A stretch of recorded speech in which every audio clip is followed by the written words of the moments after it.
Thank you for joining us for this special edition of News 2 at 5 o'clock as we not only remember the victims of the Emanuel 9, but honor the survivors of the Charleston Church shooting. Horrific, unimaginable, the tragedy, June 17, 2015, described many ways for Felicia Sanders, who was there from the time that Bible study started until that last bullet was shot. Nearly 80 bullets shot during that rampage. Yeah, and she describes that as the end of one life and the start of another. That night, Felicia Sanders lost her closest friends. She lost her minister. She lost her aunt, and she lost her own son. But Mrs. Sanders shared in a special conversation at her home that night, she also found her voice. How are you feeling today? Today is a wonderful day. Today is a wonderful day. I feel very rested.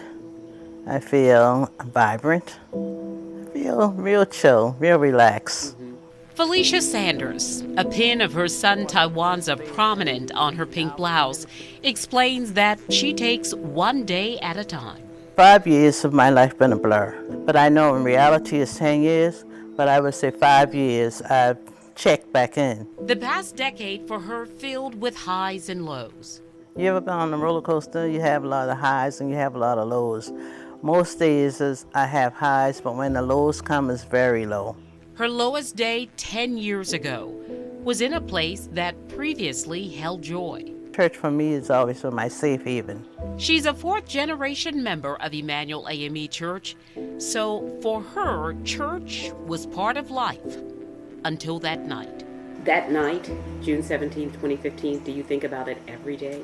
It comes to me, I don't go to it. Even though it was tragedy, some areas of it I want to remember. Sanders, composed, carefully described the night that started as hundreds of Wednesday night Bible studies had during her lifetime. It was a good Bible study. Reverend Clemente Pinckney, the pastor of the church and a South Carolina senator, offered a stranger who opened the door of the basement of the church a seat right next to him. And did he say anything during the Bible study? No, a couple times he laughed at a couple of things that one of the young ladies said, but no, he didn't say anything. And then when did everything change?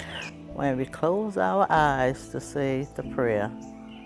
Up to this day, I do not close my eye to say the prayer at all. This is a tragedy that no community should have to experience. And I think of 77 shots going off any place. I'm thinking about pauses in between, but it wasn't any pause or anything. She said the rampage of the avowed white supremacists stopped only for seconds. My son got him to confess. And what did Taiwanza say to him? Why are you doing this? And Dylan replied, because you're raping our white women and you're taking over the world. And Taiwanza said, we mean you no harm. And that was the last thing. Next thing I know, Taiwanza got shot a couple more times. And that was it. A portrait in the Sanders home shows the three people who were in that room during Bible study and survived: Polly Shepard, Kamaya Manigault, and Felicia Sanders. I came home that night, I wrote everything down, every detail down, so I can remember every detail, because I was responsible for speaking for the 9 people that perished that night. I still had everything on my clothes. My son membrane still was on my clothes, and I wrote down every single detail. I didn't want to forget anything. I drew pictures of the table, how the tables were. I put initials by each seat so I can remember the seating. I wrote down every single detail. I wanted to be the voice for the voiceless. Sanders described cradling her 11-year-old granddaughter, Kamaya, the only child in the room that night, so tightly under her body during the rampage, she feared she suffocated her. The more she talked, the more I just pushed her body into my body. And I had my other hand on Taiwanza, telling him to be quiet, just be quiet. Taiwanza was so brave that night. He was so brave that night. Even after he was shot several times, Once he knew I was okay and Kamaya was okay and Miss Polly was okay, he started hollering for Aunt Susie. And even though he was wounded, he still went looking for Aunt Susie. And he didn't die until he made the connection with Aunt Susie. Sanders explained forgiveness that she extended to Dylan Ruth at his bond hearing was not for the mass murderer. It was for her. It took something as little as me saying the Our Father prayer, where we say forgive those, and asking for forgiveness, and just the Our Father prayer. I connected with that part of it. We say it every day, but do we think about the words that we are singing? Or if you could describe the most difficult part of the last 10 years for you. Dealing with the judicial system still today. That's the most difficult part. Everybody thinks it's over when the gavel go down. It's not. Have you been surprised, Miss Felicia, at the compassion and some of the relationships that you've genuinely built over the past 10 years? Yes, I've been so amazed of the people that, I've lost a lot, but I've gained a lot. All the agents, the lawyers, the attorneys, and everybody, we are still friends. It's just amazing how many people that I've developed relationships with.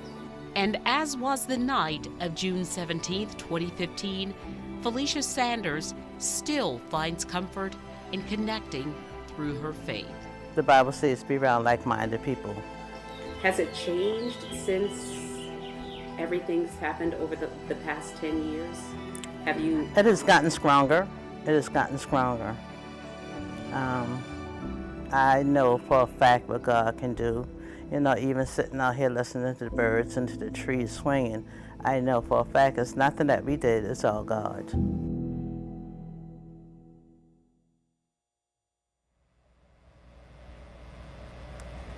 Wow, I think she said everything. And I think it's important to say thank you to Felicia Sanders and to Tyrone and the entire Sanders family for allowing us to come into their home. We appreciate the trust that we've developed with this family. And I think it's also very important to say that on this day when we are talking about the horrific events that happened, Felicia Sanders stresses that she celebrates not what happened on this day. She celebrates her son's life and the lives of the people who were worshiping together on this day 10 years ago. Yeah, so powerful, still prays with her eyes open there. Really shows you the graciousness of forgiveness, but also the fact that we'll never forget. Yeah, we again appreciate it. Yes. Well, stay with us as we continue to honor the lives forever changed by the Mother Emanuel shooting a decade later on this special edition of News 2 at 5 o'clock live here in the church.